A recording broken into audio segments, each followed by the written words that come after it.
সন্ত রামপালজি মহারাজ থেকে নাম দীক্ষা নেওয়ার মানে পর আমার বাবার যে মানে অনেকটা নেশা করতো, খৈনি খেত, সেইগুলো বাবার ছেড়ে গেছে।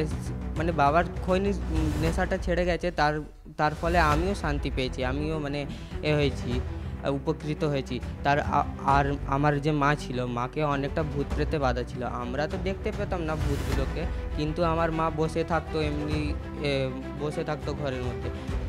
তবেই ও বসে বসেই দেখতে পারতো যে এইখান থেকে ভূত ঢুকে যাচ্ছে, এখান থেকে এই প্রেত চলে আসছে।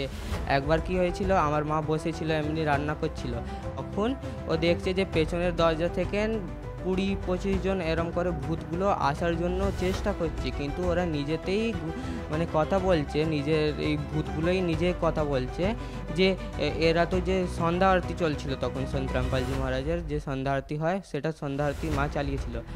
তো মা শুনেছে যে ওরা কথা বলেছে, নিজে ভূতগুলো নিজে তো কথা বলেছে যে চল এখান থেকে, এরা কি চালিয়েছে, আমরা এখানে মানে আমার শরীরে আগুন লেগে যাচ্ছে, আমি আর এখানে থাকতে পারবো না, আর ওরা চলে গেছিলো সব বাইরে। সম্পূর্ণ ভিডিওটি দেখার জন্য ডেসক্রিপশন বক্সে দেওয়া লিংকে ক্লিক করুন।